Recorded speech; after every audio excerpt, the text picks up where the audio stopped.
तेरी हिम्मत उस लड़ाई से जानी जाएगी, कि तेरी हिम्मत उस लड़ाई से जानी जाएगी और तेरी किस्मत तेरी पढ़ाई से जानी जाएगी।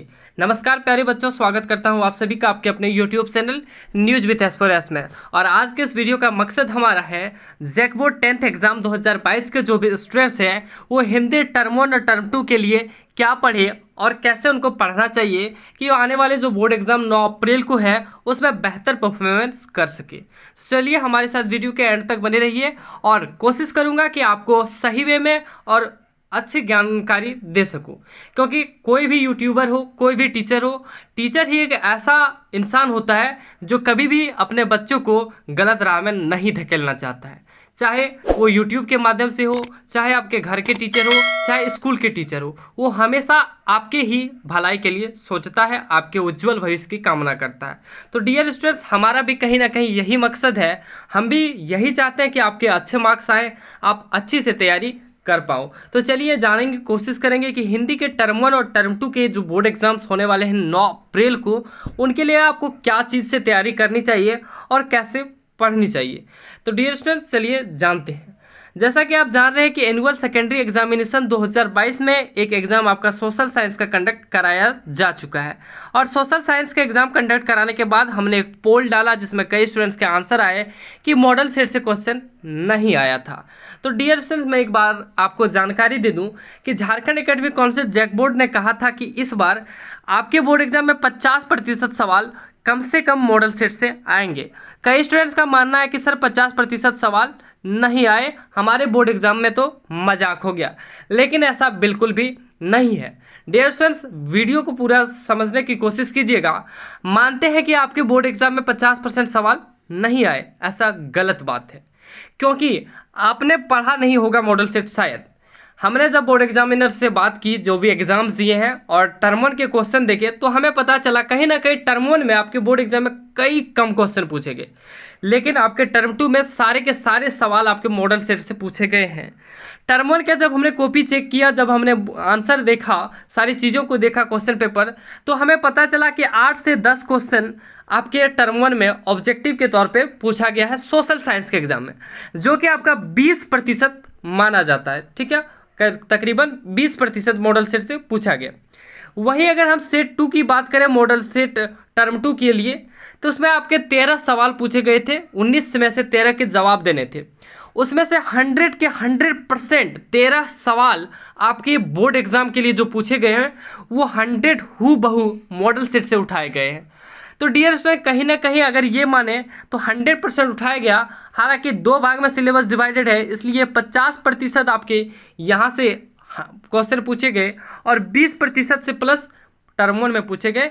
ओवरऑल आपके 70% से प्लस मॉडल सेट से क्वेश्चन पूछे गए। मैं मानता हूं कि आपने सब्जेक्टिव पर थोड़ा सा फोकस कम कर पाया था, ऑब्जेक्टिव पे ज़्यादा फोकस कर पाए थे, लेकिन इसका कतई ये मतलब बिल्कुल भी नहीं है कि आने वाले बोर्ड एग्जाम में सब्जेक्टिव से ही मॉडल सेट क्वेश्चन आएंगे। ऐसा बिल्कुल भी नहीं है। हो सकता है आने वाले जो बोर्ड एग्जाम आपके हिंदी हैं और भी सब्जेक्ट्स के हैं उसमें ऑब्जेक्टिव के सवाल आपके मॉडल सेट से आ सकते हैं, दोनों में आधा आधा आ सकते हैं। इसकी कोई गारंटी नहीं है कि सवाल आपके मॉडल सेट से कौन से पेपर में आएंगे, टर्म 1 में आएंगे या टर्म 2 में आएंगे, लेकिन इतना जरूर है कि 50% सवाल आपके बोर्ड एग्जाम में जरूर आएंगे। क्योंकि जब जैक अध्यक्ष ने बताया था तो उस समय क्वेश्चन 100% प्रिंट हो चुका था। क्वेश्चन प्रिंट आउट होने के बाद जैक अध्यक्ष ने बताया कि इस बार मॉडल सेट से सवाल 50% पूछे जाएंगे। तो आप लोग टेंशन फ्री रहिए डियर स्टूडेंट्स और हमारी बात को मानिए।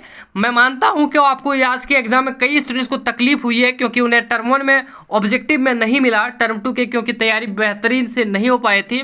मैं मानता हूं उनके लिए तो हम जिम्मेदार कुछ कर भी नहीं सकते, क्योंकि हमने तो आपको गाइडेंस दिया था कि मॉडल सेट आप पूरी तरह से पढ़िए। जिसने भी पढ़ा है वो अच्छे मार्क्स लाए, यहाँ तक कि स्टूडेंट्स कहें कि 35 प्लस सही लाए टर्म 1 और टर्म 2 में। लेकिन मैं बिना टाइम वेस्ट करके बताऊं कि आपको क्या पढ़नी है।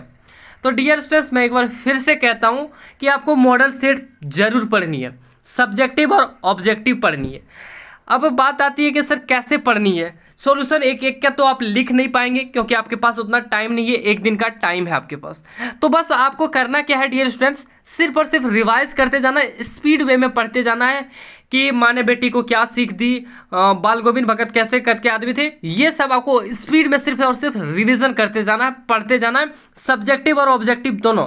क्योंकि मैं फिर से बोल रहा हूँ, ये फिक्स नहीं है कि आपके टर्म 1 में या टर्म 2 में क्वेश्चन ज़्यादा आ जाए। किस में कहाँ से क्वेश्चन आपके मॉडल सेट से आ जाएंगे ये कहना मुमकिन नहीं है, लेकिन कहना यह जरूर मुमकिन है कि 50% सवाल आएंगे। क्योंकि जैक अध्यक्ष ने बताया, हालांकि इसमें बदलाव भी किया जा सकता है, लेकिन क्वेश्चन प्रिंट आउट होने के बाद बोला है, तो ये उम्मीद है कि 50% तो आपके आएंगे ही। ठीक है, तो तैयारी जमकर कीजिए, और जो भी नोट्स बनाए हैं आपने, क्वेश्चन पेपर आपने ट्यूशन स्कूल में जो भी नोट्स बनाए, क्वेश्चन लिखे हैं, उनको भी रिवीजन कर लीजिए। बुक्स अगर कोई खरीदे हैं, वर्मा शर्मा या कोई भी समुद्रन, जो भी बुक्स खरीदे हैं, तो उनको आप रीडिंग कर लीजिए। ठीक है, रीडिंग कहने का मतलब सिर्फ और सिर्फ क्वेश्चन आंसर पढ़ते जाइए, लिखने की कोशिश अब मत कीजिए। लेकिन एक बार फिर से पुनः मैं बोल दूं कि मॉडल सेट पर फोकस कीजिए। मैं एक बार और बता दूं डियर स्टूडेंट्स कि मॉडल सेट आपको टॉपर नहीं बना सकता, ये गारंटी है। जब तक आप बुक को नहीं पढ़िएगा आप टॉपर नहीं बन पाएंगे, लेकिन मॉडल सेट इतना आपको काबिल जरूर बना देगा कि आप पास एग्जाम में हो जाएंगे। लगभग सेकेंड डिवीजन के काबिल आपको बना दिया जाएगा मॉडल सेट के द्वारा। तो हमारी बातों को आपने समझा होगा, क्योंकि आप समझदार काफ़ी हैं। तो डियर स्टूडेंट्स, आज के इस वीडियो में इतना ही। हमारी तरफ से आप सभी को बेस्ट ऑफ लक। पढ़ते रहिए और बढ़ते रहिए। मैं ईश्वर से आप सबों की उज्जवल भविष्य की कामना करता हूं। मिलेंगे नेक्स्ट वीडियो में कोई नई अपडेट और इन्फॉर्मेशन के साथ। तब तक के लिए दीजिए हमें आज्ञा। धन्यवाद।